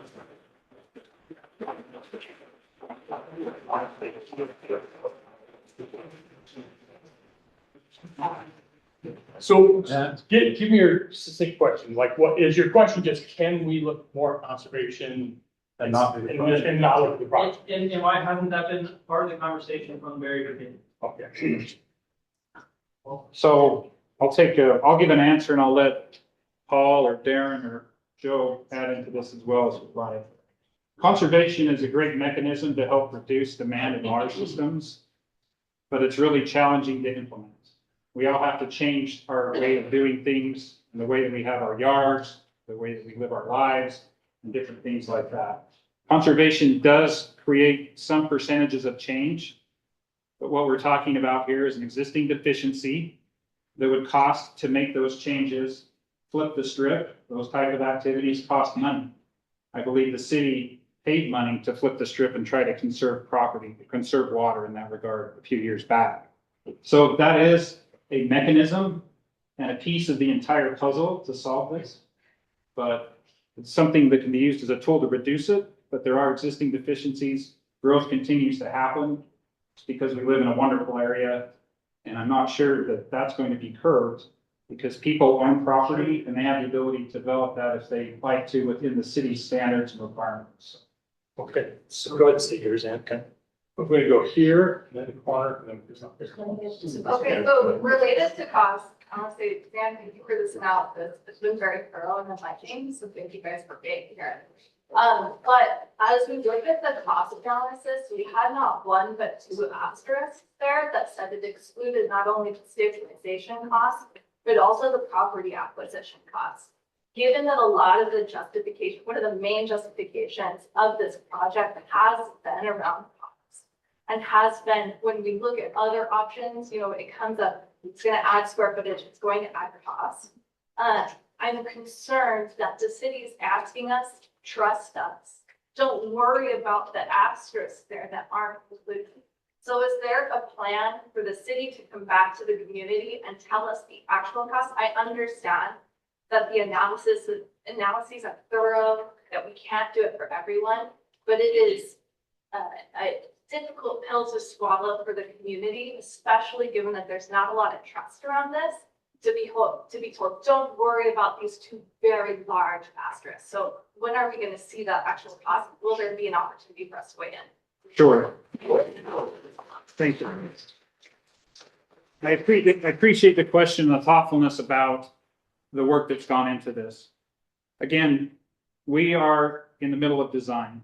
We don't know exact costs until property is acquired, easements are obtained, and hillside stabilization is under contract after a design is complete, as we shared a few minutes ago. What we do know is as we work through the design process and come down through that, we can look at the relative costs of one alignment versus another. And we look at the length of the hillside stabilization in one alternative versus another. And when the length is longer, the cost should be bigger, right? So we look at that at the high level and start to make qualitative analyses. The same thing happens with property acquisition, is that when we have to go in and acquire easements or property, we look at how much that is, and we look at where that property is located and try to estimate a value, again, qualitatively, because we're still high in the funnel to be able to determine what that is.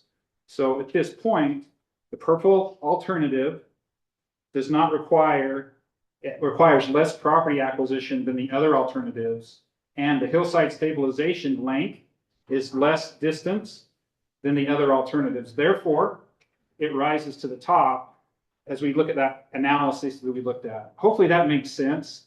I wish we could get exact numbers, but again, using logic that we're trying to use to unpackage this, that's how we've approached it. And I feel fairly confident that it's a good approach because sort of the methodology we use as we go through the design process and get more exact with our numbers and design. And Zan, just to clarify, those asterisks represent additional for these other alternatives. So that $2.8 million difference is a minimum. The asterisks are there to say that it will be more than $2.8 million, but that's what we could quantify with that differential. Good. Thank you.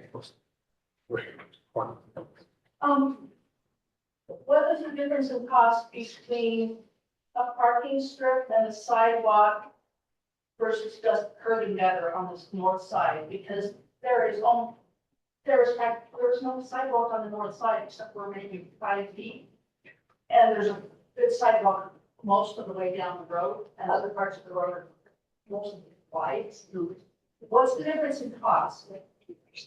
Is it really cheaper to go with the other, or is the reason really that you're just trying to connect those trails?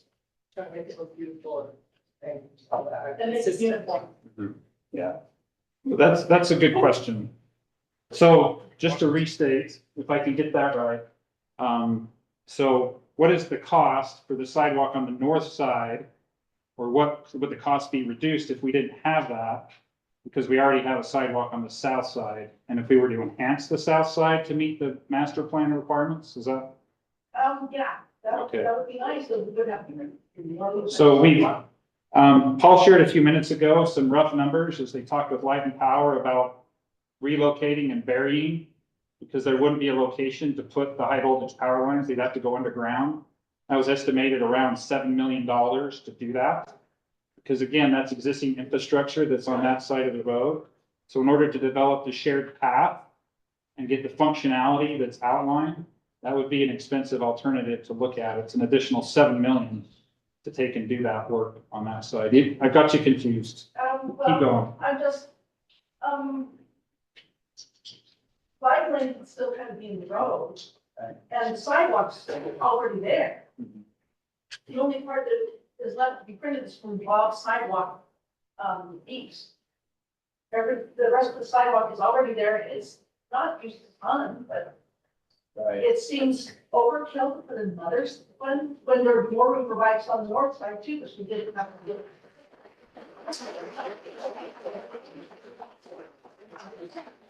So I appreciate that, and that's a good comment. And something that would be really helpful to think about as we think about the puzzle of the cross-section and how those components to go together, that's an alternative that could be there. Again, going back to the master plans that we talked about with regards to functionality and safety.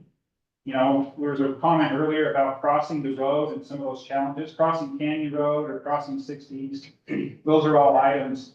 I do believe in the draft Wilson neighborhood plan, there was some discussion about improving crosswalks and crossing safety as well. So by developing sidewalks on both sides, that reduces the need to cross in certain areas as well. So there's a lot of different things that go on with that. The city is looking to follow those master plans and implement those things to create a greater community connectivity and do those other items. Your point's well taken, and that would be the response. I don't know if Paul or Darren, if you have anything else you want to add to that.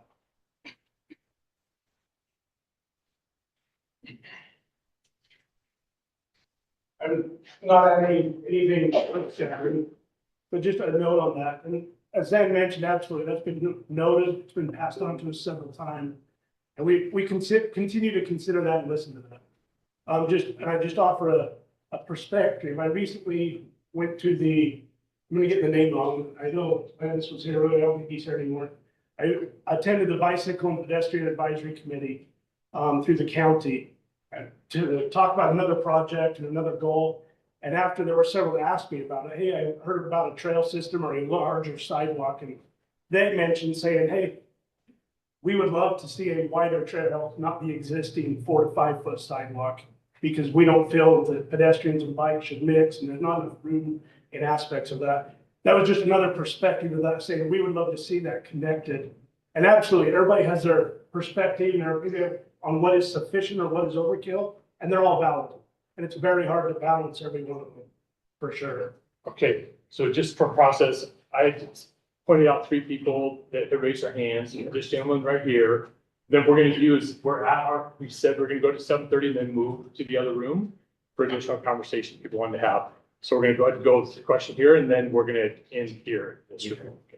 Has there been any thought or consideration in having a multi-stage plan to be able to accomplish these same things? Because as Bill had said, those trees aren't native for anything. What they do is they provide shade. And they provide protection for any new things that we could say want to plant. I don't know if you've ever really looked at the trees around town, like you were showing your picture of the tree with the power pole. You know that they don't actually look like that around town. They got a big ugly wedge right in the middle, and they're rotten from the core out. And we've all seen the people driving around with their little bucket trucks and their little pole saws, leaving stubs everywhere. They're gone out the trees and cause problems. So I'm not necessarily thinking that these trees that are planted are even going to be alive once we've paid off our debt. If we knock down these older trees that are there, because we could be paying for a used car by the time we're done paying for it, because these trees have been here because at one point people cared enough to prune them right and do a good job, and they allotted the appropriate money necessary to do a good job growing these trees. So your question was about a phased Can we approach? make it a phased project so that the old trees can be maintained long enough to actually establish the new trees in their protection? That way, we're not stuck with a bunch of saplings burning up in the sun in a hot, open area. And furthermore, that hillside, as that one lady had said, I mean, I just did this same project at like a ranch with like a couple dozen houses where we cut a big slice through the hill. One thing I regretted was pulling out all the bigger tree stumps and bigger root balls on the hillside, because for the last 2 years, I've been just watching this living mudslide. And nothing we plant stays, and nothing is starting from nothing, you know, and it kept some of those things while planting in our new. Okay, so your question is, could there be a phased approach?